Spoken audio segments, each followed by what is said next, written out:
This is the Five Stars Podcast. Let me talk to you.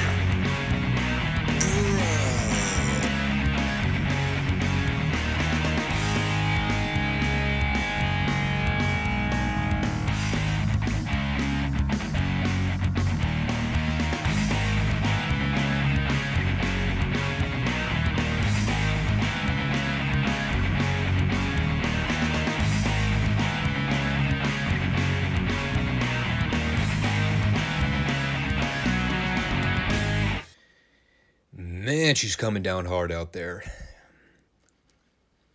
I don't know how audible that is over the mic, but the storm is a-comin' here in Pittsburgh. A few days ago, we actually lost electricity at my place around 7:30 p.m., which was highly inconvenient for me because I usually eat dinner around 8, so I had to wait until like 9 just to open my fridge, so that was a pain in the butt. Guess I could have settled for something room temperature, like, I don't know, microwavable rice. Actually, no, because the electricity's out, so I wouldn't have been able to even heat it up. Anyway, hopefully that rain isn't clacking too loud against the window. Although maybe after watching this Retro Raw episode from 29 years ago, I'm thinking the heavy rain might be highly accompanying to set the mood. But we'll get to that shortly, along with the NWA Powerrr Report. Before that, if you are checking out the 5 Starr Wrestling Report for the first time, make sure to subscribe, like the show, comment, and all that good stuff. We are here on YouTube and Rumble every Monday and Friday for discussions and recaps on a whole range of wrestling talk, from the classic content up to the modern content. Recently, we've been reformatting the Monday show after dropping Rampage from the review series, and I'm finding that the Retro Raw reviews are going to add a lot more value to the channel, so we're going to stick with it for the time being. Even a relatively bad episode of Classic Raw is still about 5 times as good as anything I see in modern professional wrestling in most cases, so we'll take it. At least there's entertainment value in it. So without further ado, this would be the second week of our Retro Raw reports. And once again, we're going back to the archives of 1993 and working forward from July onward. This episode was the July 12th edition from the Manhattan Center in New York City. And, yeah, remember last time how I figured that the advertised Yokozuna versus Crush WWF title match was going to be bad? Boy, does it suck being right all the time. It wasn't like an all-time horrific match, and Yokozuna was actually taking some pretty big bumps in here to try and get this thing over, but, to tell you the truth, it's kind of like what we talked about with Crush on last week's pilot review of Retro Raw. He was a guy that had the size, but as far as ring credentials and skills go, he was average on his best day. You know, if you actually sit there and try to break down the mathematics of the move application in this match, I would say it was 70% chops, 25% nerve holds, and about 5% compelling offense, all of which was carried by Yokozuna. We were also told during this match that Crush was recently coming off a match on WWF Superstars against Doink the Clown, which then prompted absolutely dreadful memories of remembering the Decoy Doink storyline of 1993 when he was still a heel. So I'm sure we'll be talking about that in the not-so-distant future. But the big angle here at the end saw Crush give Yokozuna a clothesline off the top rope to knock him on his back, and that did get a pretty big crowd reaction, I'll admit. Probably because it was the only compelling spectacle we had seen up until that point. And as Crush goes up top for a big move, Mr. Fuji whacks him in the arm with the Japanese flag. Crush takes a big spill out to the floor. And from that point, it was all downhill for Mr. Crush. Yokozuna toyed with him for another minute or so before killing him with the bonsai drop for the 3. And that was followed with a series of afterbirth bonsai drops. Because even in the year 1993, the WWF was all about that heat. But this led to some of the babyfaces trying to come out to make the save. Eventually, the Macho Man got involved, and he helped pull Crush out of the ring with Tatanka. And, of course, they shot the stretcher job afterwards, but the big takeaway I got out of all of this, and I only remembered it because it was set up for something for WrestleMania the following year between the two, but the Randy Savage involvement in this entire angle becomes extremely crucial for story purposes. It's not that far from this point where, if I remember correctly, Crush ends up turning heel on the Macho Man. So that'll be a developing story to cover on the shows going forward. But I also have pretty vivid memories of that WrestleMania match, and it's still almost unbelievable to think how far Vince used to actually plan out big matches and big stories in advance. Back when WWF only ran the big 4 pay-per-views every year and each event tied together in some capacity, whether it was blowing feuds off or launching into new ones immediately afterwards. God, can you imagine WWE doing that kind of long-term story plotting in today's business where they spend 7 or 8 months actually trying to craft a well-thought-out, logical babyface versus heel feud, especially for 2 of their top guys? This is one aspect of WWF's booking that I do miss before Vince went completely senile and lost his mind. So then we had the Headshrinkers beating 2 job guys in a short squash. And if there's one thing that never gets old in wrestling, it's watching 2 giant Samoans beat the shit out of dudes. It's like a Goldberg match, man. Always gets over. Speaking of things that never get old or outdated, Bobby Heenan's commentary. What a gem that man was. I believe there was a point here where he referred to an illegal tag from the heels as a, and I quote, Greco-Roman tag. Never underestimate the facetiousness of the brain. Had a brief hype promo for a Shawn Michaels versus Marty Jannetty Intercontinental Championship match for next week. That should be interesting. And I'll save my discussion for Shawn next time because I think I've touched on it before when we reviewed that WWF In Your House show earlier this year. Shawn was always a polarizing figure in the wrestling business, and at the point I had first seen him in the WWF doing the whole cocky pretty boy gimmick under the Heartbreak Kid moniker, I've always had mixed feelings about it growing up. Looking back, I think I always naturally appreciated Shawn as a worker because I knew how gifted he was as an athlete. And, he had that kind of charisma that's hard to explain. It's something you just can't teach people in the business. You either have the extroverted personality or you don't. And Shawn certainly had it. With that said, and I'll go more in depth with this next time, but man, even seeing Shawn Michaels around this point at the ripe age of whatever I was at the time, 6 or 7, I think instinctually I've always had a natural gift of being able to see through bullshit and recognize when someone's just an unlikable douchebag. And I know Shawn was such an idol for so many young kids back in the day, but even as a kid growing up, I always just got the sense that something was off with Shawn. There was just something unprofessional about the way he conducted himself. And I recognized it at such a young age. And it's hard to really boil that down in a short summary. But I'll try to cover more of it next week when we actually talk about the match. But then we had Tatanka versus the Brooklyn Brawler. Brooklyn Brawler. Good Lord. Say that 10 times fast. AKA professional wrestling's most legendary jobber. Didn't he actually make a cameo appearance on AEW earlier this year? Yeah, that's right. I remember he did a pre-tape on Wardlow, calling him a glorified job guy. Most of this match consisted of the announcers talking up the Crush Yokozuna angle from earlier on with, Heenan and Savage bickering back and forth.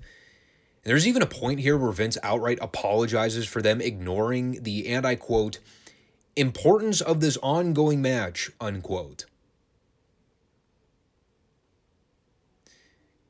Yes, apparently Tatanka versus the Brooklyn Brawler was a critical match with high stakes. The ratings were teetering on the brink of plummeting had this match not been booked. I also enjoy Heenan's line in here where he asks Vince how people introduce themselves to Tatanka, and he responds with, "Hi, how are ya? Hi, how are ya?" Which was met with complete silence from Vince, who I'm sure was legitimately unsure as to how to respond. Offensive? Yes. Inappropriate? Arguable. But funny as fuck? You betcha. And since this is our first sighting of Tatanka, may as well throw out some of my fond memories of him growing up.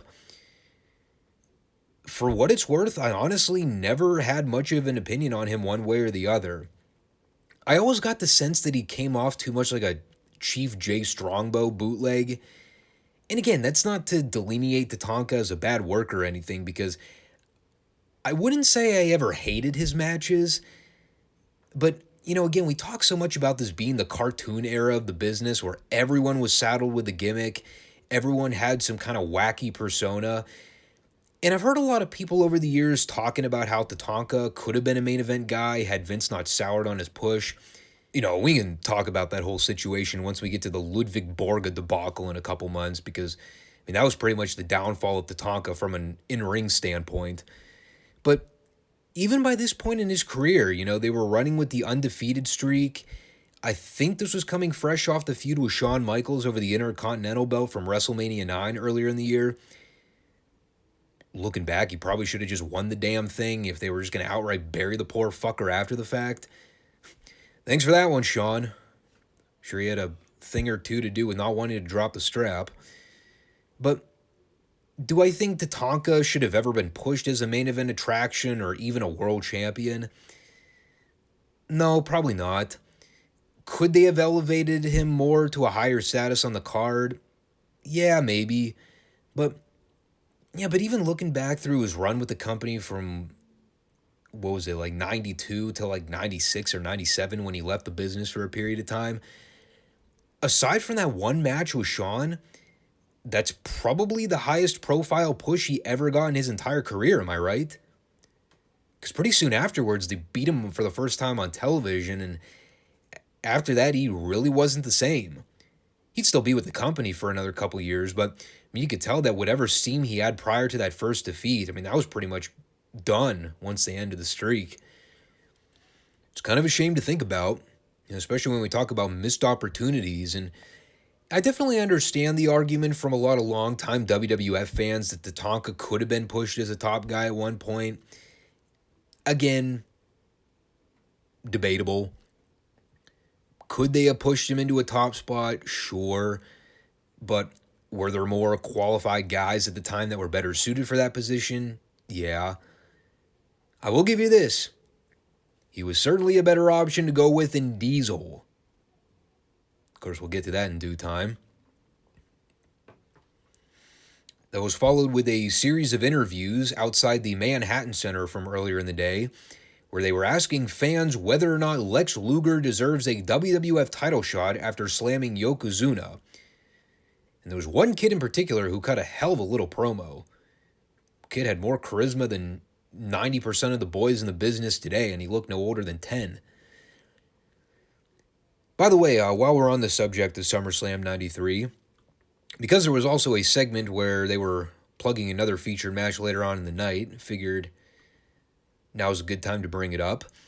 I do plan on reviewing WWF SummerSlam 93 as part of the Retro Review series, and I think that should work out because the event took place on August 30th, 1993, and since this year's SummerSlam is happening on July 30th, and I think AEW's All Out is scheduled for September 4th, that'll give me a gap week prior to the AEW show where we can talk about that pay-per-view in length and tack it on as part of the Monday review. It's been a long time since I've gone back and watched that show in full. I obviously remembered the main event with Yoko and Luger because of how god-awful the finish was. But it'll be something where I can go back and watch the entire show from top to bottom just to see how terrible the whole thing was. And on the topic of bad, we had a Mr. Hughes squash, which was about as horrendous as you would imagine a Mr. Hughes squash to be if you actually remember him in the WWF for what little time he actually lasted. It's hard to imagine that this guy was actually trained by Bob Geigel. The Bob Geigel. And see, this right here is why I have mad respect for The Undertaker and his ability to work and pry watchable matches out of just about everyone he did business with. Even the dirt worst of the dirt worst. And think about where Taker was at this stage in 93. He was coming off that absolutely abysmal Mania match with Giant Gonzalez earlier in the year. Easily the worst Undertaker match I think I've ever seen in my entire life, to no fault of his own. And then by mid-83 of the same year, here he is feuding with Mr. fucking Hughes and on his way to having another horrendous match with Gonzalez at SummerSlam the following month. So long story short here, Hughes had a tremendously terrible match wherein one of these spots featured him Irish whipping the job guy off of the ropes, and as the guy ran past Mr. Hughes, he grabbed him by the scruff of his hair, he pulled him forward so that he could club him in the back of the head, and then he took a face-first bump. You had to see it to believe it. I'm not making that shit up. But the main story of the match was that while they were wrestling, someone carried out a giant funeral wreath to place it ringside, and after Hughes won, he went outside to pull out a note that read, "Rest in peace, signed Undertaker." And to make the whole thing that much campier, while Hughes is holding up this note so that the camera can film the message, the camera walks around Hughes to film his reaction, and whoever his manager was, I have no idea who this was, and I don't believe anyone ever mentioned his name specifically. Regardless, they're both looking at this note and studying it, for lack of better terms, and after a solid 10 seconds of staring at the message, Mr. Hughes' manager says, and I quote, "What does it say?" Died laughing. And then it closed with Hughes destroying the wreath and telling The Undertaker to come get him if he wants him. Booty. Big ol' box of bootios, to coin a once great phrase. Then we had a SummerSlam report with Mean Gene, and this is where he plugged the Bret Hart versus Jerry Lawler match for the pay-per-view, which then got me thinking back to where Bret was around this period in 93 and how lost in the weeds he was from a booking standpoint. And again, you sort of have to remember a lot of the politicking that was going on around this point in the business, but the story pretty much goes something to the effect of Vince wanted to do Hogan versus Bret as the big title program post-WrestleMania 9, but Hogan pulled one of his famous "that doesn't work for me, brother" lines, aka he did not want to do the job for Bret because Bret was smaller, and Hogan didn't think that it would look believable if Bret beat him. If only Hogan knew where the business was going to be in 2022. So, in order to get the belt off of Hogan, Vince had to change plans and do the Hogan-Yokozuna title match at the King of the Ring that year, where Yoko won the belt and Hogan basically sat out the rest of his contract before leaving the company outright. Yeah, and this whole thing has been documented in Bret's book in great detail, so if you want the breakdown and the analytics of everything, just go read the book.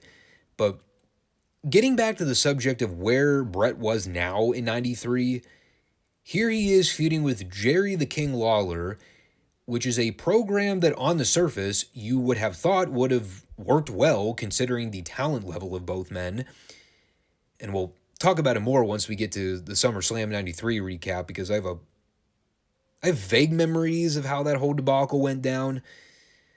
It wasn't good from what I remember, but it's crazy to think that in January of this same year, Bret was riding high as the WWF champion. They put him in the big program with Yokozuna for WrestleMania. And obviously, we all remember what went down with Hogan coming out after Bret lost to Yoko, only for Hogan to beat Yoko in like 20 seconds or however long the match went. And then Bret wins King of the Ring in 93. Looks like they're about to set him up for that big title rematch with Yoko at SummerSlam. And it never happens. Now, we do wind up getting Bret and Owen by the following year, and that was all well and good, but the whole dynamics of the Lawler Hart program in the WWF, for whatever reason, it just never clicked. But we'll talk about it more extensively as we approach the pay-per-view. So then we had another Men on a Mission promo, which I'm not even going to bother recapping again after last week's terrible promo. I did note Bobby Heenan referring to them as men who eat and live on a mission.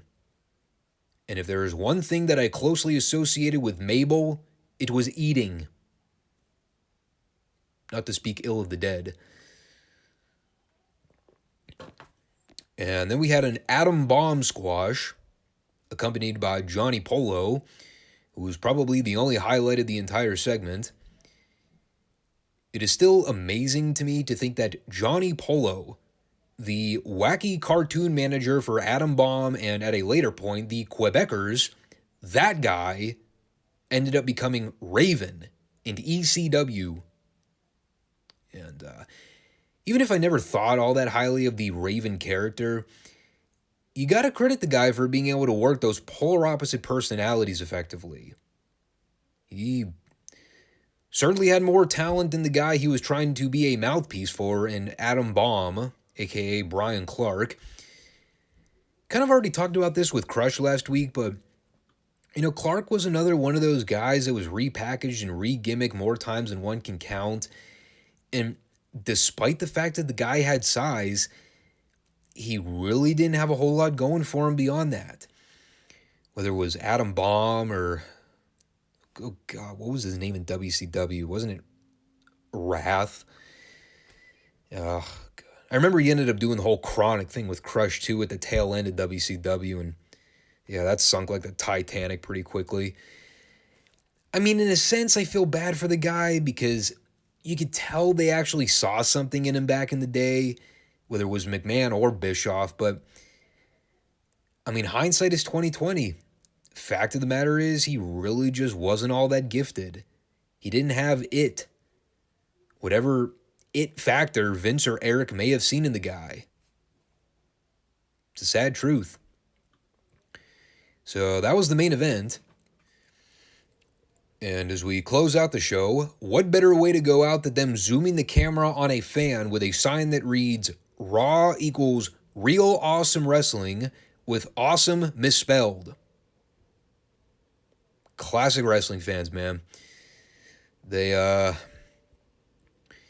didn't necessarily have the reputation for being the most educated of the bunch, if you know what I mean. Generally, this episode of Raw was not very good, for being honest. Aside from the Crush Yokozuna stuff in the first 15 to 20 minutes of the show, and everything else was mostly squash material with some of the worst casted characters the WWF had at the time. And beyond the Crush Yoko match not being very good to begin with, the Afterbirth angle was mostly a tease to set up something that would happen post-SummerSlam with Crush and the Macho Man for next year's WrestleMania. So, probably a Raw show you could go out of your way to skip, especially if you're trying to go back and look for material that actually helped to build a pay-per-view in any significant manner. This one was not the most effective build. We'll just leave it at that. Anyway, let's talk about something damn good. This episode of NWA Powerrr. This is the kind of weekly program that I want to see more often. Putting your top-tier guys out there that know how to work and know how to do old-school pro wrestling the right way. Wasn't a pitch-perfect show from top to bottom, but God, if the NWA delivered these kinds of shows every single week and focused more on the Popes and the Trevor Murdochs and the Tim Storms and the Nick Aldises of the world instead of all the goofball comedy characters and the outlaw guys they've got under contract, this would be the best modern wrestling product on the market today. And I'm not ribbing about that. It's always going to be a shame that it'll never really branch out beyond a niche product, and I really wish more people were out there covering and talking about it, but this is what it is. But man, what a good show this was. And I've talked about it before with this show, man. When this show's good, it delivers. And on the polar opposite end, when it's really bad, it shows. But whoever's out there watching, if anyone from behind the scenes is out there scouting social media or video platforms trying to listen to people review NWA shows, hopefully someone is watching right now, do more shows like this. Seriously. You know, even if you do more squash matches with the guys that wrestled on this show, I'll take that over watching Aaron Stevens or James Mitchell's posse of carnies with fucking Gags the Gimp and Sal the Pal or whatever their names are. Like, that shit needs to go. That either belongs on a GCW show or AEW circa 2019 with the Joey Janela's and the Jimmy Havocs and the Sonny Kisses of the world. Now, I will get my minor complaint out of the way first before we actually get into the tournament matches. The Race for the Chase tournament. Still a horrible name for a tournament. And I flinched every time it was mentioned in passing, but the actual execution of the prelim matches, those were good. Oh yeah, and commentary was awful because they had Austin Idol back at the booth bickering with Velvet Sky the entire time. Thought we were past that by now, but apparently not. But our opening round match was Chris Adonis versus Tom Latimer, the two former partners of Strictly Business. It was also mentioned during this match that this tournament is less of a traditional bracketed tournament, and it's another one of those deals where the first round is more or less a qualifying match to advance the winners into a four-way, and the four-way will determine the number one contender for Trevor at the NWA 74 event.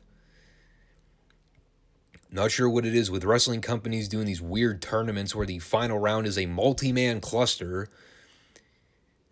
Didn't AEW do the exact same thing with that Mid-Atlantic belt or whatever it's called, the Pac one at the Forbidden Door pay-per-view, where all the first round matches were just qualifying matches so that they could do the four-way at the pay-per-view? God, that's so stupid. Just do a fucking regular tournament with quarterfinals, semifinal, and final rounds where everyone's doing singles matches. Why does every company need to try and be cute with everything anymore? Aside from that little quirky booking decision, this is a very good match. Probably the best Chris Adonis match I can recall in ever. The dynamics of the match were pretty interesting in the sense that both guys are former tag partners, so they were playing up the show of respect for a while before they started cranking it up in the latter portion of the match. I'm pretty sure Latimer is a babyface now. They were teasing that direction with him recently, and the crowd was more 70-30 split in favor of Latimer anyway. But they kept things real simple.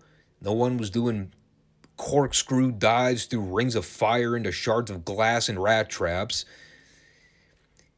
It still bothers me that nobody knows how to sell the atomic drop correctly anymore. It's one of those deals in the business where guys went from selling the ass to selling the crotch, and it's one of those bad habit movements that people just learn the wrong way, and unfortunately nobody's smart enough in the business anymore to tell them otherwise. The same exact thing happened in the Brian Myers match later on, where he sold it the exact same way coming out of the atomic drop. But, yeah, little nitpicks aside, Latimer went over with the pop-up powerbomb. That wasn't all that surprising. I also forgot to mention this, ties in with the following segment, but this was an 8-man tournament, where after last week, Corgan had only announced 6 of the participants. Well, that's because the first round was a bye for Mike Knox, who was automatically inserted into the 4-way finals. And then following the opening deal, we had Mike Knox at the booth for a promo. And he basically spills the beans with how he managed to weasel his way into the finals of the world title tournament without needing to actually wrestle a qualifying match. And the answer? Because Matt Cardona said so. No, seriously, I'm not even joking. That was the explanation he gave. He said that if Cardona was going to relinquish the world title, then all members of the Cardona family would receive title shots in return, and that means that Knox would be granted a bye into the final round, which,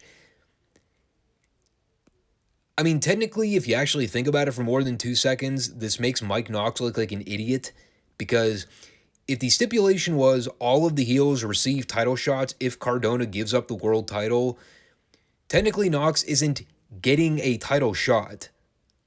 He's in a match where if he wins, he gets a title shot, but that doesn't necessarily mean he's going to win that match. So he's either the most confident man in the world right now, or he does not know how title matches work after being in the business for over 10 years. Beyond that, though, he talked about Bully Ray for a minute and basically said wherever he goes, he sees Bully. So I guess the story is he's on hallucinogens. But he vowed next time he sees Bubba, he's going to beat him up. And then we had a Kerry Morton promo, which is something I talked about after we covered his match last week. Wanted to see how up to snuff his mic skills were. He's been working very closely with his dad, and if there's one thing we all remember about Ricky Morton, it is the fact that that man was a damn fine promo in his heyday. And I'll say this, I'm not sure how many promos he's been cutting on that NWA USA show every weekend, but this was solid. A little wooden at times, and it wasn't as fiery as an old school studio promo back in the day when the Rock and Roll Express were firing on all cylinders and running down that no good Jimmy Cornette. But he seemed confident, he conducted himself professionally, and he got his point across. He's excited for his opportunity to wrestle Homicide for the Junior Heavyweight Championship, and he promises to have his hand raised by the end of the night. At least I knew what he was talking about. It was far and away better than Homicide's promo last week and whatever substances that dude was on. But hopefully they give Kerry more promo time because there's room for improvement. Definitely needs a more solid skincare routine, though. Tej Hanley, my friend, works wonders. Our next round of the tournament was Brian Myers versus the Pope. And we already glossed over my complaining about the terrible selling of the Atomic Drop, so we won't revisit that again. Another good match, though. Just as long as you watch it on mute or completely ignore the commentary. Pope is seriously one of the most criminally underrated workers in the last 10 years. And granted, a lot of that has to do with the fact that he's had minimal exposure in any of the big wrestling companies. You know, in WWE, he was just bland old Elijah Burke, and he was still very young and green at the time. Didn't have a lot of flavor or personality, and I think if I'm not mistaken, he ended up getting saddled on their third-tier ECW brand, which tanked like a bomb. And of course, we all remember his run in TNA when he was the hottest character on that show for several months, and just when it looked like they were about to put the world title on him, they never went there and backed off with his booking altogether. And of course, they turned him heel, and he got cold, and it just makes me sad thinking about it. But man, watching him here in 2022, dude hasn't aged a bit since his peak run almost a decade ago. He still works just as good. He can still talk his ass off. It almost made me pissed that much more with the finish they ran with here. But much like the opener, they did a very formulaic but safe pro wrestling match. Pope controlled everything early on, got cut off for a little bit of heat. Pope made the big comeback at the end. He started firing on Myers in the corner with some nice open hand shots. And they pulled out a great finish with Myers using the ropes to steal the pin with the jackknife cover. And, you know, they did this in such a way where the ref had literally no way of seeing it. So, you know, they got the timing right with everything, too. You could tell the studio audience was genuinely pissed about that. They all started chanting, "Cheater! Cheater!" I popped when I heard that. It was a surprising finish. Like I said, the Pope mark in me was pissed about him doing another job because I've been advocating for them to put the world strap on Pope for as long as I can remember now, and it's kind of getting to a point where it's going to be shit or get off the pot with the guy. But they protected him here with the screw job finish, and while Brian Myers is about as exciting to me as watching paint dry, hey, someone's got to take the fall on the four-way, am I right? After that, we had the Idolmania Sports Management doing an interview with May, and this is actually probably the low light of the show, for being honest. Not because it was a bad promo, but it was another one of those who the fuck are we trying to push here segments where May decides to go into business for herself and try to start pushing storylines instead of, being an interviewer like she's paid to do. What happens is she starts fawning over Tyrus for Lord knows what reason, aside from the fact that apparently she has the hots for just about everybody on the show with a penis. So I guess she's conducting these interviews during her ovulatory cycle. Regardless, Tyrus gets all bubbly about May putting him over, which then prompts Black G's to take over and remind us of Tyrus having to defend his TV title against Odinson at some point. And then Jordan Clearwater got in the frame to showboat with his golden robe and reveal to the world his massive body sunburn. Kind of looked like the McDonald's logo if you inverted the colors. Then we had Allison Kay versus Kylan King, with the winner getting Camille for the women's title. Still way too many goddamn K's with this women's division. It seems like everybody with a female name in this show has to have a K in their name. By the way, whatever happened to Kylie Ray or whatever her name was? Did she decided to retire again? Anyway, they had the assistant school principal reffing this thing. I seriously need to know where they found this guy. He looks like he ought to be a registered offender in some city. This wasn't a bad match. Funny, because it's making it seem like I'm grasping at straws trying to give it good reviews. But, no, this is fine. There's obviously a little bit of clunkiness, and if there's one thing about it that I would say bothered me, it's not even necessarily something that is exclusive to the women's division. It's just something that bothers me about modern pro wrestling all around these days. It is especially noticeable in the girls' matches because the rope running is a lot slower and plotty than a lot of the guys. But especially when I go back and watch old tapes and compare modern wrestling to places like Mid-South or World Class or whatever old studio wrestling clips are going on, there's way too much rope running and constant sprinting going on in the business today. I wish the boys and the girls would tone that stuff down. I know everyone's been educated to buy the whole BS notion that holds are boring in wrestling and nobody wants to see them, but when I'm watching a wrestling match, it's one thing to do the standard headlock, tackle, drop-down hip toss spot.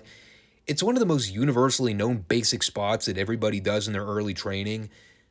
But there's also a reason that you only used to see it within the first few minutes of a regular match back in the day. Because by the time you get to a 6 or 7 minute mark of a match, the boys should have already been targeting a body part or trying to move the match into a next gear. Because someone would have already had the leverage over the other by that point. But when you're doing rope shoot-offs and drop-downs and heavy sprinting in matches for 2/3 of the thing, it all just ends up turning into one of those cartoony lucha matches where nobody ever sells anything and everyone just turns into a video game character with never-ending stamina. It's essentially a long-winded way of saying, stop with the constant rope run spots. Work a body part on the mat and get the heat for a substantial amount of time, and then wait until the comeback for your babyface to start doing a couple of shoot-offs off the ropes. But, what do I know? I've never trained or worked a day in the business in my life. I just listen to the experts and carefully pick apart matches based on what I remember being the most effective match layout from back when people used to know how to do it right. Like I said with Kylan, though, she's got something. She's serious about her work. She's obviously rough around the edges in the ring, but every time I see her, she gets better. She looks like an athlete, her promos are relatively solid, and she's getting the crowd behind her the more she's on TV. Or TV, Jesus Christ. I know I'm old. Most of y'all don't even know what cassette tapes are anymore. But they had Kylan do a post-match interview too with Kyle where, as I wrote down here, Kyle was journalising all over the place in this segment. Honestly, I'm not even really sure what point they were trying to get across here. I think Kyle was trying to figure out why Kylan has been trying to block all the competition in the women's division so she can stay in the title hunt or something. The best I could get out of it was Bully Ray trained both Camille and Kylan. So I guess there's a conspiracy theory going on with Bully trying to make sure his trainees stay at the top of the division while all the other girls kick rocks, basically. I don't know, the whole thing was just really weird. Also kind of makes Kylan come off as heelish if the story ends up being she's trying to hold back the other girls from climbing into title contention, but I'm probably reading more into it than I should be. Then we had a Trevor interview before the main event, and honestly, he didn't say a whole lot of interest, which ended up kind of being problematic with what they were trying to get over in this promo. The gist of what he said was, I don't care who I face at NWA 74, but that they should know whoever wrestles him, they're going to hell and back. But then May started off with asking Trevor why he went to Billy Corgan and asked to lift the ban on Tim Storm receiving a future world title shot after he lost to Nick Aldis a couple years back. And his answer was that he was righting a previous wrong. Okay. And this actually led to a pretty interesting debate at the commentary desk afterwards where Joe Galley was trying to babyface the whole thing by saying Tim deserves another shot at the belt, to which Austin Idol retorted by simply asking, why? And far be it for me to come up with an excuse to try to agree with Austin Idol, but no, seriously, he's right. Why does Tim deserve another shot at the belt after he agreed to a stipulation where if he lost a title match, he would never challenge for the belt again? Especially because I recall correctly, didn't he lose that match clean? And the answer of, because he was once a great world champion, no. Sorry, that's not a good explanation. And I like Tim Storm, but, their way of rationalizing the whole thing made absolutely zero sense. Unless it's all part of some heel conspiracy on Trevor's part for a later date, which, in that case, okay, but right now, if we're trying to be logical about this storyline, there is an element to this that is missing. Pretty key element, if we're being honest. Not that it all mattered by the time we wrapped up the main event. So now is probably a good time to run it down. Nick Aldis versus Tim Storm in the final opening round of the tournament. And let me just say this from the onset, before we even get into any of the particulars of this match. For all you fucking moves marks out there that are always talking about times have changed and wrestling's evolved and you can't get by anymore in wrestling with holds and slower work rate. To anyone that actually buys all that artificial bullshit, there's a reason that guys like Tim Storm are still working and being able to generate reactions from the crowd. And okay, we can sit there and debate, well, it's a niche audience or this wouldn't work in a bigger venue. There is no reason why a guy like Tim Storm, especially at his age, should be able to do what he can do in the ring, other than the fact that he works smart and he has mastered the art of the fundamentals. That guy knows how to get a crowd behind him with facials. That's it. He doesn't need to do 450 splashes or cartwheel planchas or whatever overrated stunt show move that every other fucker uses in the business today. Tim Storm isn't winning any marathons or 100-yard dashes at his age, but if you're someone running a wrestling company and you're looking for an established veteran name to help work and elevate a lot of the young guys, especially prospects that actually will amount to something in the business in 5 to 10 years, the Powerhouse Hobbs, the Ricky Starks, the MJFs of the world, I will take a Tim Storm on my roster over most of these slapnuts in the business today. And I genuinely mean that. What a great main event this was. This was Harley Race, Ric Flair influence at his finest. And you can tell with the way the guys laid the match out, especially Aldis, man. He is probably one of the most effective workers in the business today at really dividing that fine line between face and heel. I hate the name tweener. It's just bugs me when people bring it up, but he's probably the closest character that we have to anything resembling what we would call a tweener in the business. You know, he has enough of the fan respect where if he needs to work face, he knows how to get the crowd behind him. But when he's trying to get heat and get the fans to sympathize with his opponents, he knows the right buttons to push. And him bitch slapping Storm in the face and trying to rally up tension with all the paintbrushing and the smug facials, that was the best part of the entire match. Because the first time he did it, he tried to play it off as him being frustrated and he apologized to Storm. But that second go around, he got him good. When Storm tried to go right after Aldis and he ducked out of the ring, dude, that studio crowd got on Aldis' case big time. That is right out of the Flair playbook. And this all factored into a great finish because after Storm finally got his hands on Aldis and he started wailing away on him with those close punches, the refs started getting more physical with trying to pry Storm off of him. And that led to them doing the ref bump toward the finish where Storm hit him with an inadvertent shoulder block. And it worked out tremendously where they had Storm hit Aldis with the Boss Man Slam for a visual pin. And as Aldis stirs back up to his feet, Storm blocked another attempted slap. And Storm did the unthinkable. Out of frustration, he went low on Aldis. And unfortunately for him, the ref caught him in the act as he got to his feet on the floor, which then ended up costing Storm the match via DQ. Oh, and that great visual afterwards with Aldis smiling on the mat while he's gripping his testicles. Just fantastic stuff all around. Old school pro wrestling done right. Because now they've left a little breathing room with the story follow-up. Because Storm lost, but he got played because the heel got inside his head. So it'll be interesting to see where they go as a follow-up.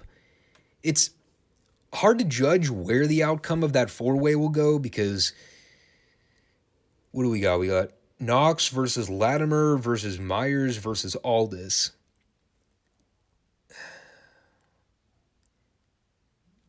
If they want to keep the Storm and Aldis program going, Aldis probably won't end up winning that match, which then it'll basically boil it down to either Knox or Latimer.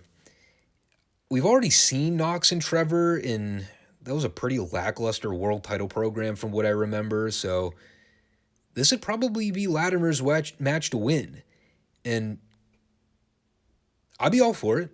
I like Tom Latimer. He's a hard worker. He takes his stuff seriously. He looks like an athlete. I could see that being a good program. But we'll see which direction they decide to go. But yes, like I said from the onset, extremely good episode of NWA Powerrr. And we all know how critical I am of modern pro wrestling. These are the kinds of shows that I want to see more often because when the star power gets to shine on this show, it delivers in spades. This felt like they were actually trying to dish out and focus more on the top names like we used to see on the old studio shows back in the day when we would see the Horsemen and Dusty and Magnum and Ronnie Garvin. Not to necessarily compare any of the current NWA talent level to those guys because I love Aldis, I love Pope, I love a lot of these guys, and, they're some of the last beacons of hope that we have for anyone that's a disgruntled wrestling fan out there, but even those guys aren't Dusty, Flair, Tully, Ole, or Arn. Let's be frank about it. But this is an episode of Powerrr that if old wrestling fans are looking for something to latch onto that resembles what they grew up watching as kids, I would point to the show as a starter pack. Maybe skip over a promo or two, but by and large, from top to bottom, this is a real solid effort.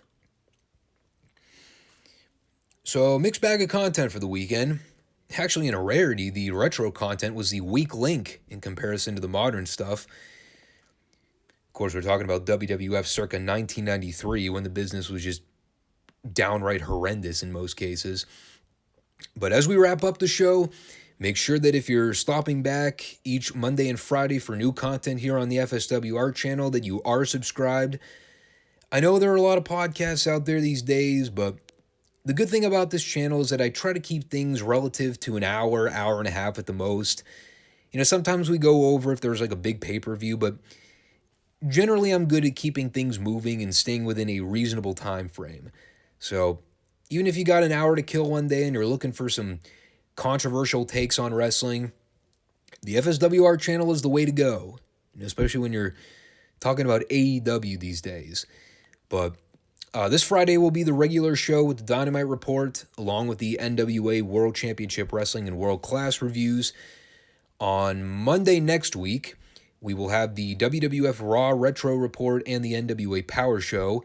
In addition, we will also have the Ring of Honor Death Before Dishonor special. That is coming up on Saturday, July 23rd, so this coming weekend. And I'm really looking forward to that show. There are a handful of matches that I am genuinely interested in seeing. They have all been terribly built up on the AEW shows because there's just way too much crap going on to begin with. But I've been looking forward to seeing the Joe and Lethal program for a while, and the FTR Briscoes rematch is worth the money alone after their first outing. God damn, that was a great match. So I'm pretty optimistic about that show, even though it's not technically under the AEW banner.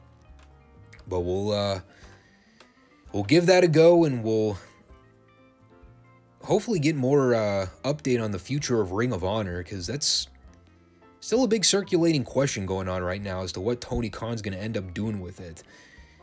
A lot of speculation, a lot of moving parts, but it feels like it's been on autopilot mode for a while now, so hopefully we have more clarity after this coming weekend. But that'll be all for next Monday's discussion. Thanks for watching, and take care, everyone. See you Friday.